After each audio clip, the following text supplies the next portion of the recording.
Hey, it's Tony Brueski, and this is our week in review over the weekend, taking a look back at some of the most compelling conversations and stories that we've covered for you of the last week. Brand new episodes back Monday morning, bright and early, 5 a.m. here on the podcast. This is an examination of the hidden human condition. This is the Hidden Killers Podcast. The Hidden Killers Podcast. With Tony Brueski. With me right now, retired FBI Special Agent and Hidden Killers contributor Jennifer Coffindaffer. We're talking about the reactions that we've had to Lori Vallow Daybell's speech the other day at her sentencing. Let's just get your takes on this. Obviously, it was a very bizarre statement made by Lori Vallow, all 8 minutes and 30-some seconds of, it kind of sounded like a sermon, if you will, if you were going to church, except the sermon was being delivered by a very delusional, crazy woman. Thoughts on all of that? Well, in regard to her statement, I have one word. It's just blasphemy.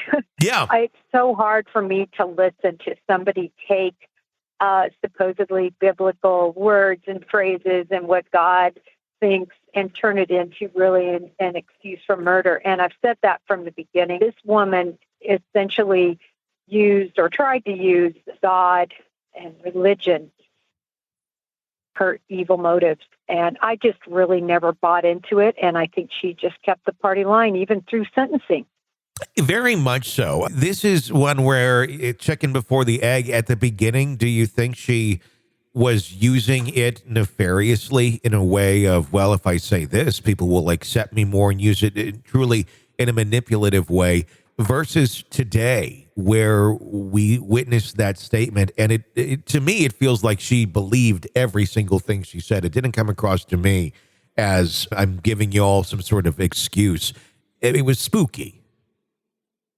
Yeah, I think spooky is probably a good description. Anyone who could really believe what the words she spoke were. But Tony, I'm sorry, I just don't buy it. I guess it's true that she could have sort of convinced herself and that possibly this is real. But what it just strikes me as is somebody who is really trying to explain their acts and the evilness and hide behind religion for that purpose.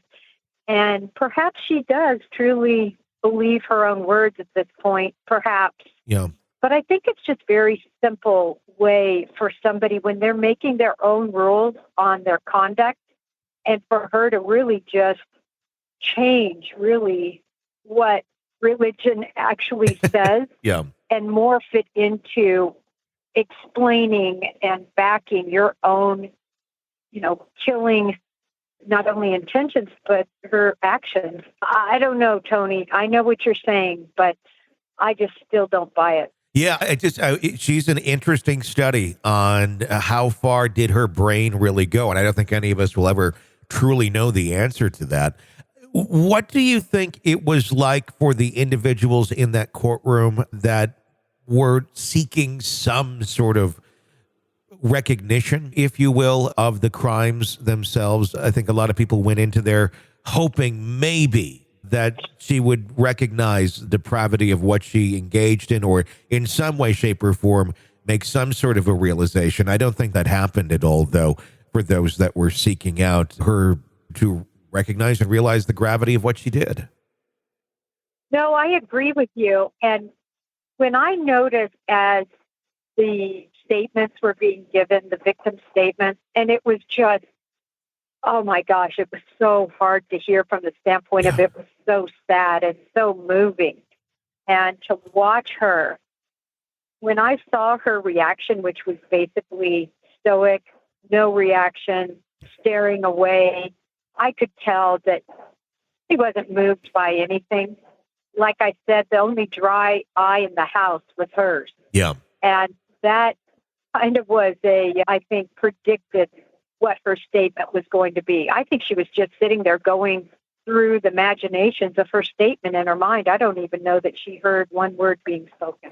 This is an examination of the hidden human condition. This is the Hidden Killers Podcast. The Hidden Killers Podcast. With Tony Brueski.